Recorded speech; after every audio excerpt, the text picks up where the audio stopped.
Professor Saibaba నిర్దోషి వెంటనే విడుదల చేయాలని బాంబే హైకోర్టు తీర్పు. మావోయిస్టులతో సంబంధాలున్నట్లు ప్రాసిక్యూషన్ నిరూపించలేదని స్పష్టీకరణ. మరో 5గురి విడుదలకు ఆదేశాలు. న్యాయం దక్కింది సాయిబాబా భార్య వసంత అంటుంది. Right. Professor Saibaba Delhi university professor గా ఉన్నాడు. ఆయన అంగవైకల్యంతో ఉన్నటువంటి వ్యక్తి, గొప్ప మేధావి కూడా.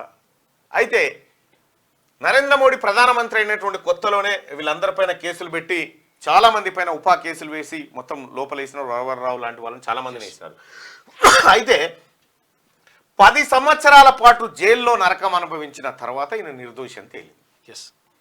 ఇప్పుడు ఈ 10 సంవత్సరాల విలువైన కాలాన్ని ఆయనకి ఎవరు తిరిగి ఇవ్వాలి? ప్రొఫెసర్ సాయిబాబా కుటుంబం ఎంత తల్లడిల్లి ఉంటుంది ఈ 10 ఏళ్ల కాలం పాటు?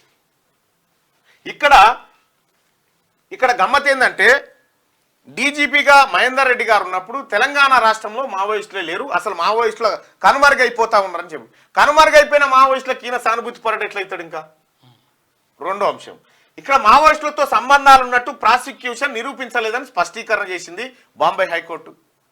ఈ అంశం ఫస్ట్ ఇక్కడ ఛత్తీస్గఢ్లో దోషిగా నిరూపితమైంది. బాంబే హైకోర్టుకు సంబంధించినటువంటి హైకోర్టులో విచారణ జరిగింది. బాంబే హైకోర్టు ఆరోపణలలో వాస్తవం లేదని చెప్పిన తర్వాత ప్రభుత్వం సుప్రీంకోర్టుకు పోయింది. సుప్రీంకోర్టు ఏదైతే మీరు పరిశీలించిన అంశం ఉందో మళ్ళీ పునఃసమీక్షించండి అని చెప్పి బాంబే హైకోర్టుకు సూచించింది. బాంబే హైకోర్టు మళ్ళీ పరీక్షించి ఆయన నిర్దోషి, ఆయన ఏ తప్పు చేయలేదని తేల్చేసింది. మరి 10 ఏళ్ల కాలం నరకం అనుభవించిన సాయిబాబా, ప్రొఫెసర్ సాయిబాబా పరిస్థితి ఏంది?